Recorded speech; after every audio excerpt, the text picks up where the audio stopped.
Hello વિદ્યાર્થી મિત્રો, આજે ફરી પાછું આપણે સ્વાધ્યાય ચેપ્ટર 1 એમાં આગળ વધીએ. આગળ વધતા પહેલા આપણે આના પહેલાના જે લેક્ચરમાં શું શીખ્યા છે તેનું જરાક પુનરાવર્તન કરી લઈએ. જો આગળના લેક્ચરમાં આપણે વાત કરી હતી એન પ્રાકૃતિક સંખ્યા એટલે કેવી સંખ્યા 1 2 3 4 આવી જે પૂર્ણાંક સંખ્યા આવે તેને પ્રાકૃતિક સંખ્યા અથવા જેને બીજા શબ્દમાં ધન પૂર્ણાંક સંખ્યા પણ કહેવાય. ડબલ્યુ એટલે કે પૂર્ણ સંખ્યા, એની અંદર 1 2 3 4 આ તમામે તમામ સંખ્યા આવે પ્રાકૃતિક સંખ્યા. આ ઉપરાંત એમાં શૂન્ય પણ આવે એટલે આના બધા સભ્ય ડબલ્યુ માં હોય. પછી આવે છે ઝેડ એટલે કે પૂર્ણાંક સંખ્યા, તો એની અંદર આ ડબલ્યુ ના બધા જ સભ્ય તમામે તમામ સભ્ય આવશે. આ ઉપરાંત ઋણ 1 ઋણ 2 ઋણ 3 અપ ટુ ઇન્ફિનિટ, બરાબર, એ તમામ સભ્ય પણ આવશે. એના પછી આવશે ક્યુ સમય સંખ્યા. હવે સમય સંખ્યાને ત્રણ રીતે વ્યાખ્યાયિત આપણે કરી હતી. એક તો જે સંખ્યાને આપણે પી ના છેદમાં ક્યુ સ્વરૂપે દર્શાવી શકીએ, જ્યાં પી અને ક્યુ એ ઝેડ ના સભ્યો હોય, એટલે ઝેડ ના ગમે તે બે સભ્યોનો ભાગાકાર લ્યો, બરોબર, તો એ સમય સંખ્યા થાય. પણ શરત શું કે ક્યુ નોટ ઇક્વલ ટુ 0, એટલે કે છેદ છે ને ક્યુ ની કિંમત શૂન્ય ન હોવી જોઈએ, શૂન્ય સિવાય ગમે તે હોય તો એ તમામે તમામ સંખ્યા કેવી થશે? સમય સંખ્યા થશે. અથવા જેની દશાંશ અભિવ્યક્તિ શાંત હોય એટલે દશાંશ ચિહ્ન પછી ગણી શકાય એવી સંખ્યા હોય તો એવી એ પણ સમય સંખ્યા થશે. અથવા અનંત આવૃત દશાંશ અભિવ્યક્તિ એટલે દશાંશ ચિહ્ન પછીની જે સંખ્યા અનંત હોય પણ આવૃત હોય, કોઈ એક ભાગ છે એ વારંવાર પુનરાવર્તન થતું હોય, જો કોઈ એક ભાગ વારંવાર પુનરાવર્તન થતું હોય તો એવી સંખ્યા છે એ પણ કેવી સંખ્યા થશે? સમય સંખ્યા. અને અસમય સંખ્યા કેને કહેવાય? કે જેનું દશાંશ સ્વરૂપ છે, અભિવ્યક્તિ છે અનંત અનાવૃત હોય, એટલે કે દશાંશ ચિહ્ન પછી સંખ્યા પણ અનંત હોય અને એનો કોઈ ભાગ છે વારંવાર પછી પુનરાવર્તન થતું ન હોય તો એ અસમય સંખ્યા. અથવા જેનું વર્ગમૂળ કે ઘનમૂળ કે ચતુર્થમૂળ ન નીકળતું હોય તે અસમય સંખ્યા. આમ ઘણી બધી અસમય સંખ્યાઓ હોય. હવે આપણે આગળ વાત કરીએ વાસ્તવિક સંખ્યાની અંદર સમય સંખ્યા અને અસમય સંખ્યા તમામનો સમાવેશ થાય. ટૂંકમાં આપણે સમજીએ તો તમામે તમામ પ્રાકૃતિક સંખ્યા ડબલ્યુ માં હોય, ડબલ્યુ ની બધી તમામે તમામ સંખ્યા ઝેડ માં હોય, ઝેડ ની તમામે તમામ સંખ્યા ક્યુ માં હોય, ક્યુ ની તમામે તમામ સંખ્યા આર માં હોય. આટલું આપણે આગળના લેક્ચરમાં અભ્યાસ કરેલું. હવે આપણે આગળ આના સ્વાધ્યાય 1.1 છે એના દાખલા જોઈએ. આપણે દાખલો 1 જોઈએ, સ્વાધ્યાય 1.1 નો. શું કહે છે કે શું શૂન્ય એક સમય સંખ્યા છે? શું તમે તેને પી પૂર્ણાંક તથા ક્યુ શૂન્યતર પૂર્ણાંક, શૂન્યતર પૂર્ણાંક કોને કહેવામાં આવે છે? કે શૂન્ય સિવાયની પૂર્ણાંક સંખ્યા, શૂન્ય ન હોય. પૂર્ણાંક સંખ્યા ઘણી બધી છે, 1 2 3 4 ઇન્ફિનિટિવ, ઋણ 1 ઋણ 2 ઋણ 3 ઇન્ફિનિટિવ, આવી ઘણી બધી પૂર્ણાંક સંખ્યા છે. પણ શૂન્યતર કહેવામાં આવે, શૂન્ય પણ પૂર્ણાંક સંખ્યા છે પણ શૂન્યતર કહેવામાં આવે ને એટલે શૂન્ય સિવાયની, બરોબર, શૂન્ય ન હોવી જોઈએ. એટલે ક્યુ છે શૂન્યતર પૂર્ણાંક સંખ્યા, ક્યુ છે શૂન્યતર પૂર્ણાંક હોય તો પી ક્યુ માટે પી ના છેદમાં ક્યુ સ્વરૂપમાં લખી શકશો? તો પહેલો આપણો પ્રશ્ન છે આનો કે શું શૂન્ય એ સમય સંખ્યા છે? તો કે હા. તમે જો કે 0 છે એ પૂર્ણાંક સંખ્યા છે ને, બધી પૂર્ણાંક સંખ્યાઓ છે ને એ સમય સંખ્યા હોય. શૂન્ય છે એ પૂર્ણાંક સંખ્યા છે ને પૂર્ણાંક સંખ્યા છે એ સમય સંખ્યા હોય. હવે આપણે પ્રશ્ન બીજું શું કીધું કે પી ના છેદમાં ક્યુ સ્વરૂપે, એટલે કે આ સમય સંખ્યાને ત્રણ રીતે વર્ણન કરી શકાય. એમાં આ જે પી ના છેદમાં ક્યુ સ્વરૂપે લખી શકાય? તો કે હા. કેવી રીતના? દાખલા તરીકે હું પી બરાબર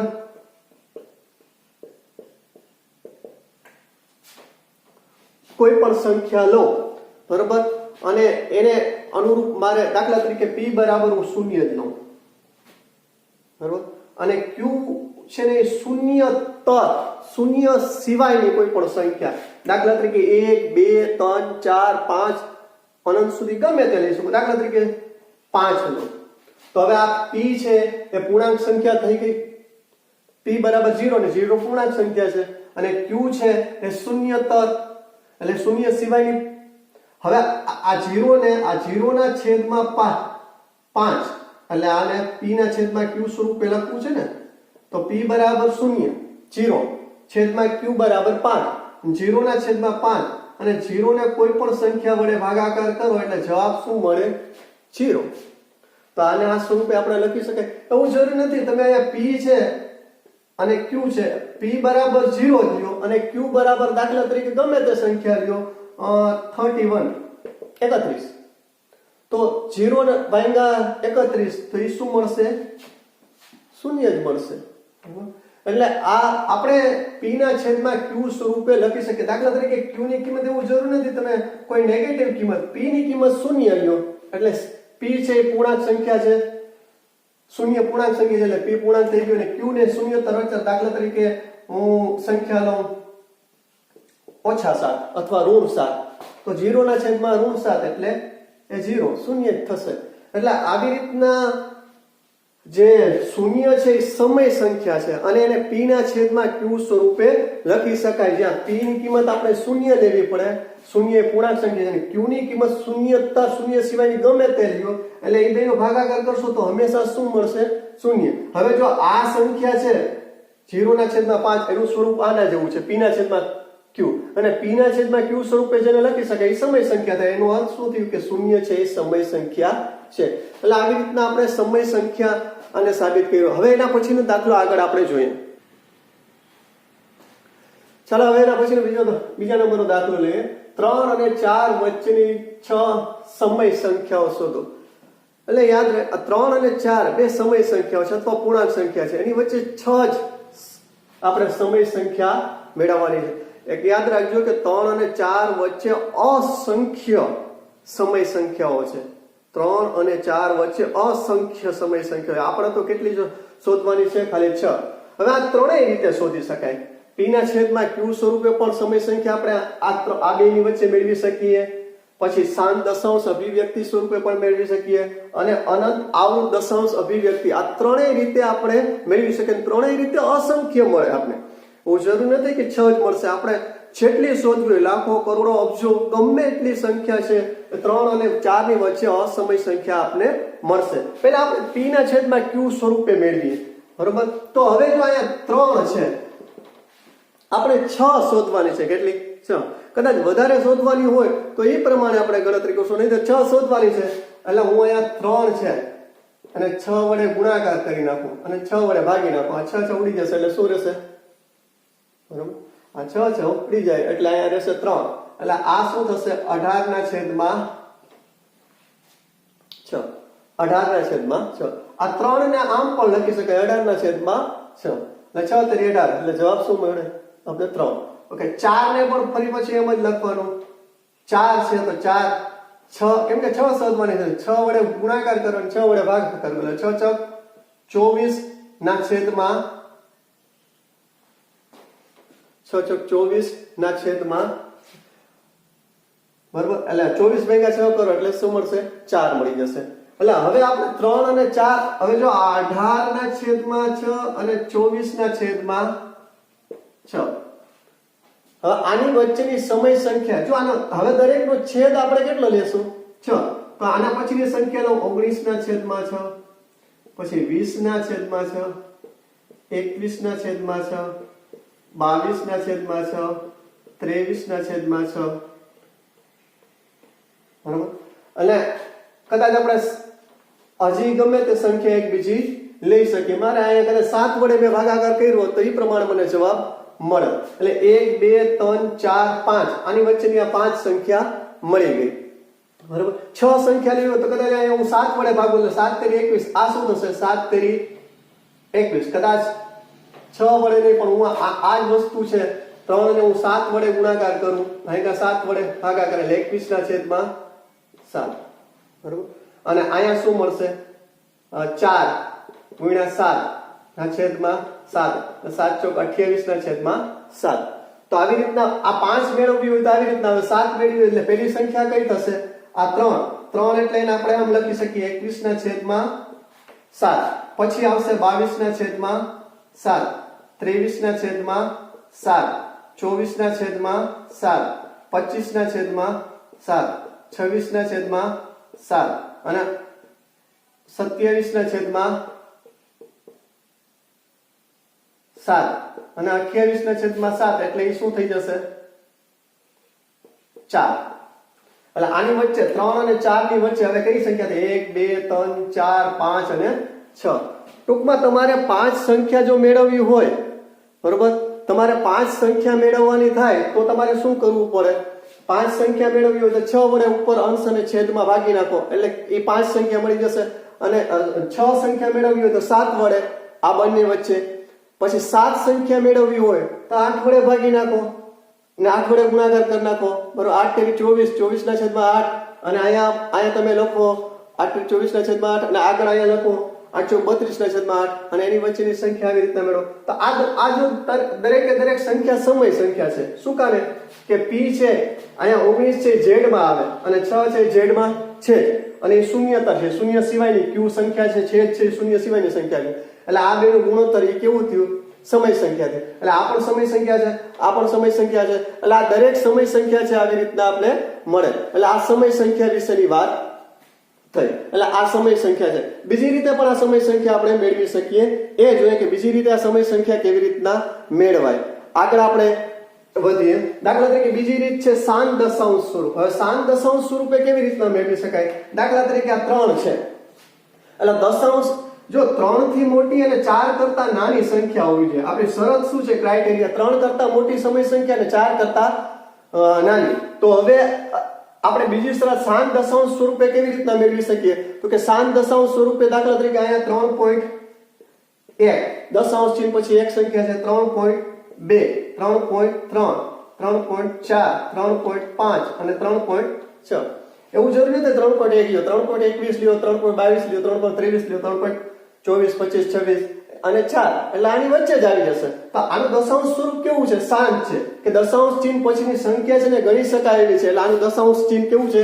શાંત છે એટલે આ પણ આપણે મેળવી શકીએ આગળ આપણે વધીએ હવે આપણે ત્રીજી રીત જોઈએ એટલે કે અનંત આવૃત દશાંશ અભિવ્યક્તિ હવે અનંત આવૃત દશાંશ અભિવ્યક્તિ એટલે કે 3 અને 4 ની વચ્ચે આપણે એવી 6 સંખ્યા લેવાની છે કે જે અનંત હોય અને આવૃત હોય દાખલા તરીકે હું 3 પોઈન્ટ સમથિંગ ગમે તે દાખલા તરીકે 12 12 12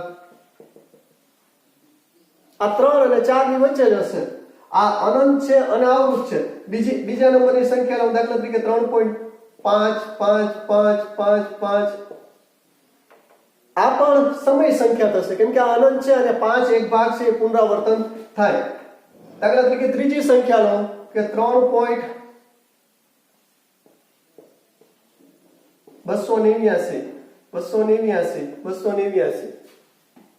તો આ પણ અનંત છે આવૃત છે એટલે આ પણ સમય સંખ્યા થશે પછી દાખલા તરીકે ચોથા નંબરની સંખ્યા કોઈ પણ લો દાખલા તરીકે 3.015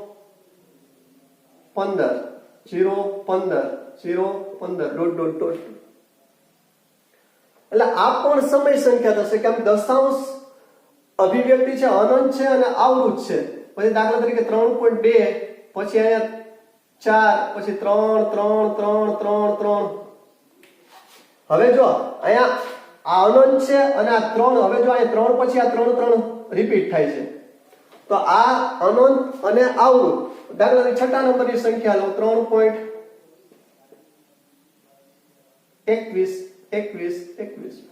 આવી તો અસંખ્ય કરોડો અને અબજો સંખ્યા તમે 3 અને 4 વચ્ચેની સમય સંખ્યા લઈ શકો એટલે ત્રણેય રીતે લે મારે કહેવાનો અર્થ શું છે આપણે શું સમજી શકીએ કે ત્રણેય રીતે આપણે આ 1 2 અને 3 રીત p ના છેદમાં q સ્વરૂપે પણ મેળવી શકીએ સંખ્યા સમય સંખ્યા શાંત દશાંશ અભિવ્યક્તિ સ્વરૂપે પણ મેળવી શકીએ અને અનંત આવૃત દશાંશ અભિવ્યક્તિ સ્વરૂપે પણ મેળવી શકીએ ત્રણેય રીતે મેળવી શકીએ અને દ્રઢીકરણ માટે આપણે એના પછીનું એક્ઝામ્પલ લઈએ એટલે વધારે ખ્યાલ આવશે હવે એના પછીના એક્ઝામ્પલ ઉપર આપણે જઈએ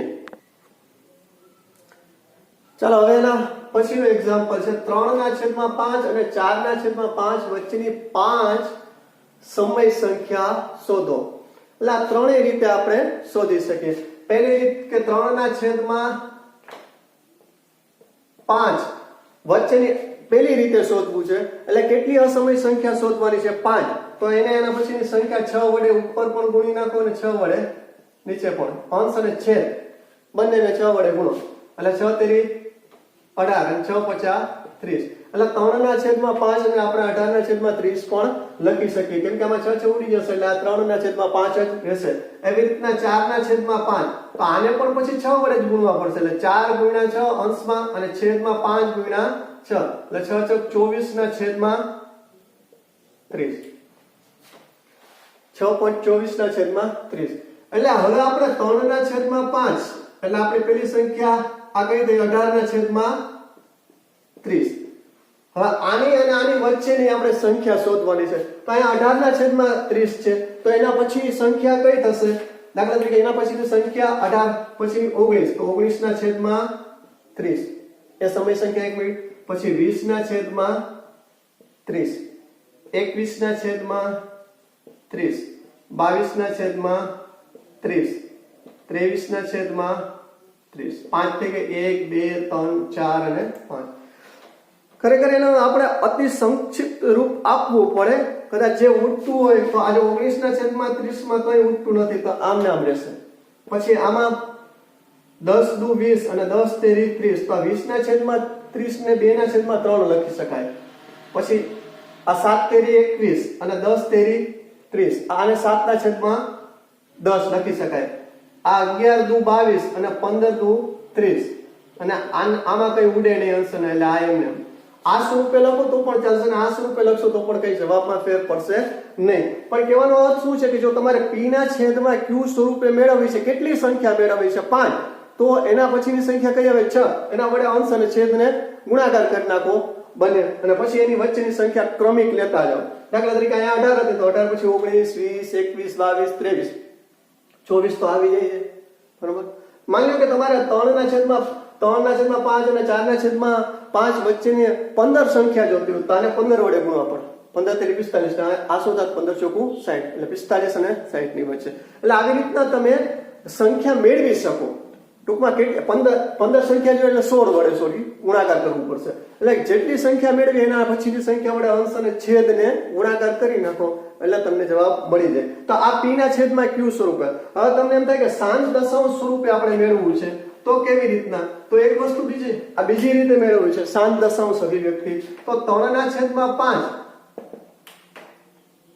ખરેખર કોઈ પણ સંખ્યાને 5 વડે ભાગાકાર કરવો રહે એટલે એની ઉપરની જે સંખ્યા છે એને બમણી કરી દો, એટલે 3 6 ને છેલ્લેથી એક અંક આગળ દશાંશ ચિહ્ન મૂકી દો, એટલે આનો જવાબ શું હશે? અથવા ન ખબર પડતી હોય તો 5 વડે ભાગાકાર કરવો એટલે અંશ અને છેદ બેને 2 વડે ગુણો, એટલે 3 6 છેદમાં 10, એટલે 0.6 આવી ગયો.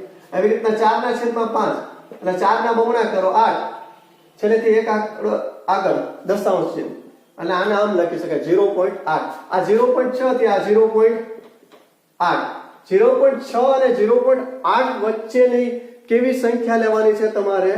સાંજ દશાંશ અભિવ્યક્તિ વાળી. તો એ સંખ્યા આપણે કઈ લેશું? દાખલા તરીકે 0.6 કરતા મોટી હોવી જોઈએ, તો હું લખું 0.6 એના કરતા મોટી, એટલે અહીંયા એક વધારતો, બરોબર, અથવા બે આંકડા વધારી શકું ગમે તે. તો આ થઈ ગઈ, બરોબર, 61, પછી 0.62, 0.63, 0.64, 0.65, 0.66. આપણે તો 5 જોઈએ છે, આવી તો અસંખ્ય મળે, એવું જરૂર નથી. 0.61, 0.121, 0.621, 622, આવી રીતના ઘણી બધી મળી શકે. એટલે આ સાંજ દશાંશ સ્વરૂપે. હવે તમને કે અનંત અને આવૃત દશાંશ અભિવ્યક્તિ સ્વરૂપે મેળવો, તો આ જ વસ્તુ છે ને, દાખલા તરીકે અનંત અને આવૃત. દાખલા તરીકે આ 0.6 છે, 1 1 1 1 1 અનંત અને આવૃત દશાંશ ચિહ્ન પછીની એક સંખ્યા રિપીટ થાય, 2 2 2 2 3. એવું જરૂર નથી કે 4 4 4 4 કરો, આમ પણ કરી શકો. બસ 423 423 423, આ અનંત અને આવૃત થઈ જાય. તો આ પણ સમય સંખ્યા થશે. એટલે ત્રણેય રીતે મેળવી શકાય. આ રીતે પણ સમય સંખ્યા મેળવી શકાય, સાંજ દશાંશ અભિવ્યક્તિ સ્વરૂપે પણ મેળવી શકાય, અને અનંત આવૃત દશાંશ અભિવ્યક્તિ સ્વરૂપે પણ મેળવી શકાય. આપણે ત્રણેયમાંથી અમુક દાખલાની અંદર અમુક રીત વધારે અનુકૂળ શૈલી રહેશે, તો એ પ્રમાણે આપણે આગળ વધવાનું રહીએ. હવે એના પછીનો દાખલો આપણે આગળ વધીએ. એના પછીનો દાખલો નંબર 4. નીચેના વિધાનો સત્ય છે કે અસત્ય? પ્રશ્નાર્થ ચિહ્ન. પહેલા કારણ સહિત ઉત્તર આપો. આમાં પહેલો પ્રશ્ન છે, દરેક પ્રાકૃતિક સંખ્યા એ પૂર્ણ સંખ્યા છે, તો આ સત્ય છે કે અસત્ય? તો આ પ્રાકૃતિક સંખ્યા જોઈએ 1 2 3 4 અનંત સુધી. એ તમામે તમામ સંખ્યા જો આમાં આવે છે પૂર્ણ સંખ્યા, એ ઉપરાંત એમાં શૂન્ય પણ આવે છે. એટલે આનો અર્થ શું થયું કે દરેક પ્રાકૃતિક સંખ્યા છે ને એ પૂર્ણ સંખ્યા હોય. એટલે આ વિધાન શું થશે? સત્ય. અને કારણ આપી શકાય કે પ્રાકૃતિક સંખ્યા 1 2 3 છે અને એ તમામે તમામ પૂર્ણ સંખ્યાની અંદર એનો સમાવેશ થાય છે. એટલે દરેક પ્રાકૃતિક સંખ્યા છે પૂર્ણ સંખ્યા થાય, સ્વાભાવિક વાત છે. એના પછી દરેક પૂર્ણાંક એ પૂર્ણ સંખ્યા છે. હા, દરેક પૂર્ણાંક એ પૂર્ણ સંખ્યા છે. હવે પૂર્ણાંક સંખ્યા જો આ -2 -3 -1 પછી 0 1 2 આ પૂર્ણાંક સંખ્યા છે. એમાં જો આ -2 છે એ પૂર્ણાંક સંખ્યા છે, પણ -2 છે આ w એટલે કે પૂર્ણ સંખ્યામાં નથી. એટલે -2 છે એ પૂર્ણાંક સંખ્યા છે જે પૂર્ણ સંખ્યા નથી. એટલે આ વિધાન દરેક પૂર્ણ કીધું છે. દરેક પૂર્ણાંક સંખ્યા છે એ પૂર્ણ સંખ્યા છે. તો દરેક પૂર્ણાંક સંખ્યા એ પૂર્ણ સંખ્યા ન હોય એટલે આ વિધાન શું થશે? અસત્ય. આપણે કારણ માત્ર આટલું જ આપી શકીએ છીએ, કારણ કે એક ગમે તે લઈ ગયો, -3 એ પૂર્ણાંક સંખ્યા છે પરંતુ પૂર્ણ સંખ્યા નથી. અસત્ય માટે ગમે તે એક કારણ તમારે આપી દેવાનું, તો એ અસત્ય થઈ જશે, કેમ કે આમાં દરેક સંખ્યા કીધી. એટલે -3 નહીં, -2 -4 -5 -6 આવી તો અસંખ્ય કરોડો સંખ્યા એવી છે કે જે પૂર્ણાંક સંખ્યા છે પણ પૂર્ણ સંખ્યા નથી. એ કોઈ ઋણ પૂર્ણાંક સંખ્યા છે એ પૂર્ણ સંખ્યા ન હોય. એના પછીનો પ્રશ્ન છે દરેક સમય સંખ્યા એ પૂર્ણ સંખ્યા છે. દરેક સમય સંખ્યા એ પૂર્ણ સંખ્યા છે. હવે સમય સંખ્યા આ છે. હવે એ શું કે છે? પૂર્ણ સંખ્યા. દાખલા તરીકે આપણે એક સમય સંખ્યા લઉં, કોઈ પણ સમય સંખ્યાને 3 રીતે દર્શાવી શકાય, જેનો દશાંશ સ્વરૂપ આ ત્રણ રીતમાંથી ગમે તે. દાખલા તરીકે આ લઉં 3.5, આ શાંત દશાંશ અભિવ્યક્તિ છે એટલે આ કેવી સંખ્યા થઈ જશે? સમય સંખ્યા. બરોબર. હવે 3.5 પછી આ પૂર્ણ સંખ્યામાં છે નહીં, એમાં તો પૂર્ણાંક આવે, અપૂર્ણાંક આવે જ નહીં. એટલે આ વિધાન પણ શું થશે? અસત્ય. હવે કારણ શું લખશું? ગમે તે એક કારણ દર્શાવી દો. 3.5 એ સમય સંખ્યા છે પરંતુ પૂર્ણ સંખ્યા નથી. ગમે તે કોઈ પણ એક કારણ રજૂ કરી દો. આવી તો ઘણી બધી સંખ્યાઓ મળે કે જે સમય સંખ્યા છે પણ પૂર્ણ સંખ્યા નથી. આપણે તો ન હોવા માટે માત્ર એક જ દલીલ આપવાની જરૂર છે, અસત્ય સાબિત કરવા માટે એને, કેમ કે શબ્દ પ્રયોગ કરેલ છે દરેક એટલે એમાંથી એકને પણ આપણે એમ સાબિત કરી દઈએ કે આ નથી, તો આ વિધાન ઓટોમેટિકલી અસત્ય થઈ જાય. એટલે આ અસત્ય વિધાન છે. એટલે આ ત્રણેય વિધાનો, પહેલું વિધાન સત્ય, અસત્ય અને અસત્ય. હવે પછી એના પછીના દાખલામાં આપણે આગળ વધીએ. ચાલો હવે આપણે આગળ વધીએ. એના પછી સ્વાધ્યાય 1.2 નીચેના વિધાનો સત્ય છે કે અસત્ય? કારણ સહિત ઉત્તર આપો. આમાં પહેલું છે કે દરેક અસમય સંખ્યા એ વાસ્તવિક સંખ્યા છે. તો આ વિધાન સત્ય છે. શું કામે? કારણ નથી લખતો, કેમ કે વાસ્તવિક સંખ્યા છે ને એની અંદર તમામે તમામ સમય સંખ્યા ઉપરાંત અસમય સંખ્યા બંને સંખ્યાનો સમાવેશ છે ને વાસ્તવિક સંખ્યા R ની અંદર થાય. એટલે કે દરેક અસમય સંખ્યા છે એ વાસ્તવિક હોય. દરેક અસમય સંખ્યા એ વાસ્તવિક હોય, પણ દરેક વાસ્તવિક સંખ્યા એ અસમય ન પણ હોય. એટલે આ વિધાન એમ કીધું દરેક અસમય સંખ્યા, તો અસમય સંખ્યાનો સમાવેશ વાસ્તવિક સંખ્યામાં થાય જ છે એની વ્યાખ્યા પ્રમાણે. બરોબર. તો આ પ્રમાણે આ જે છે વિધાન કેવું થશે? સત્ય. એના પછી બીજું છે તમને કીધું છે સંખ્યા રેખા પરનું. સંખ્યા રેખા એટલે આ પ્રકારની એક સંખ્યા રેખા હોય, એમાં એ વચ્ચે આપણે કંઈક શૂન્ય કહી દઈએ. શૂન્યની આ બાજુ સંખ્યા 1 2 3 ધન હોય, શૂન્યની ડાબી બાજુ છે -1 -2 -3 હોય. હવે આ પ્રશ્ન શું કહેવા માંગે છે એ જરાક સમજીએ કે સંખ્યા રેખા પરનું દરેક બિંદુ, એટલે આ જો આ સંખ્યા રેખા પરના આવી રીતના અસંખ્ય બિંદુ હોય, આ રીતના દરેક બિંદુને સંગત એક સંખ્યા હોય. દાખલા તરીકે આ બિંદુ છે એને સંગત સંખ્યા શું? 0. આ બિંદુને સંગત સંખ્યા 1. કદાચ અહીંયા વચ્ચે હશે તો એને સંગત સંખ્યા 1.5. એ બંને વચ્ચેની હશે તો એ પણ ગમે તે સંગત સંખ્યા હશે. તો આ દરેક બિંદુ કોઈ પ્રાકૃતિક સંખ્યા m માટે વર્ગમૂળ એમ સ્વરૂપનું જ છે. હવે આ વિધાન સમજીએ. દાખલા તરીકે હું તમને કહું 1 લઉં તો 1 નું વર્ગમૂળ લઉં તો 1 એ અહીંયા મળશે. 2 લઉં તો 2 નું વર્ગમૂળ છે ને આ 1 અને 2 ની વચ્ચે આવશે એટલે અહીંયા ગમે ત્યાં આવશે. બરોબર. 3 નું વર્ગમૂળ પણ 1 અને 2 ની વચ્ચે હશે એટલે અહીંયા આવશે. 4 નું વર્ગમૂળ 2 એટલે અહીંયા આવ્યું. બરોબર. આમ હવે પછીની ગમે તે સંખ્યા તમે લઈ જશો ને 5 6 7 8 9 તો એ 0 ની જમણી બાજુ આવશે એટલે ધન હશે. શું મળશે? ધન. એટલે પ્રાકૃતિક સંખ્યા ગમે તે હોય ને એનું તમે વર્ગમૂળ લ્યો ને એટલે ક્યારેય ઋણ મળે નહીં. કોઈ પણ પ્રાકૃતિક સંખ્યા છે એનું વર્ગમૂળ ઋણ ન મળે, ધન જ મળે. આપણે તો હવે આ સંખ્યા રેખા ઉપર તો ઋણ સંખ્યા પણ આવે છે તો આપણે આ વર્ગમૂળ 2 છે બરોબર. હા વર્ગમૂળ એટલે સોરી ઋણ 2 છે એ ઋણ 2 ને આપણે પ્રાકૃતિક સંખ્યા કોનો વર્ગમૂળ ઋણ 2 થાય તો એવી કોઈ સંખ્યા જ નહીં મળે પ્રાકૃતિક સંખ્યા કે જે સંખ્યા છે એનો વર્ગમૂળ ઋણ 2 મળે. તો આ વિધાન અસત્ય થશે. શું થશે? અસત્ય.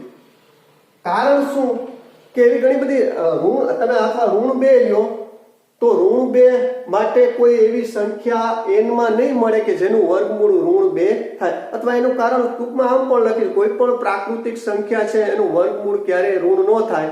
ઋણ ન થાય તો આપણે આને દર્શાવવું કેવી રીતના? આ ઋણ 2 છે એને આના વર્ગમૂળ સ્વરૂપે દર્શાવી શકાય નહીં એટલે અસત્ય છે. ચાલો એના પછી જોઈએ. દરેક વાસ્તવિક સંખ્યા એ અસમય સંખ્યા છે. દરેક વાસ્તવિક સંખ્યા મેં તમને કીધું ને દરેક સમય સંખ્યા છે ને એ વાસ્તવિક સંખ્યા હોય પણ દરેક વાસ્તવિક સંખ્યા છે ને એ અસમય ન પણ હોય તો આ વિધાન અસત્ય થશે. શું કામે? કારણ કે હું દાખલા તરીકે કોઈ એક સમય સંખ્યા લઉં. દાખલા તરીકે સમય સંખ્યા હું 5 લઉં. 5 એ સમય સંખ્યા છે બરોબર. હવે એ અસમય સંખ્યા નથી. 5 છે એ અસમય સંખ્યા નથી. 5 સમય સંખ્યા છે પણ અસમય સંખ્યા નથી. એટલે 5 પાછી વાસ્તવિક સંખ્યા પણ છે કે વાસ્તવિક સંખ્યાની અંદર સમય સંખ્યા અને અસમય સંખ્યા બંનેનો સમાવેશ થાય. એટલે દરેક વાસ્તવિક સંખ્યા એ અસમય સંખ્યા ન પણ હોય પણ શકે ન પણ હોય. તો આપણે 5 લીધી જે વાસ્તવિક સંખ્યા છે પણ અસમય નથી. પણ દરેક અસમય સંખ્યા છે ને પેલું વિધાન જુઓ એ વાસ્તવિક સંખ્યા હોય એટલે આ વિધાન સત્ય છે. એના પછીનું વિધાન ખોટું છે. હવે એના પછી આગળ વધીએ આપણે. ચાલો હવે આપણે એના પછીનો દાખલો જોઈએ. શું કહે છે કે શું દરેક ધન પૂર્ણાંકનું વર્ગમૂળ અસમય હોય છે? પ્રશ્નાર્થ છે. જો ના હોય તો એવી એક સંખ્યાનું ઉદાહરણ આપો જેનું વર્ગમૂળ સમય સંખ્યા હોય. બરોબર. તો આ વિધાન છે ના. દરેક ધન પૂર્ણાંકનું વર્ગમૂળ અસમય ન પણ હોય. અસમય હોય પણ શકે ને અસમય ન પણ હોય. જ્યારે બંને વિકલ્પ હોય ત્યારે આને ના કહેવામાં આવે છે અથવા આ વિધાન અસત્ય છે.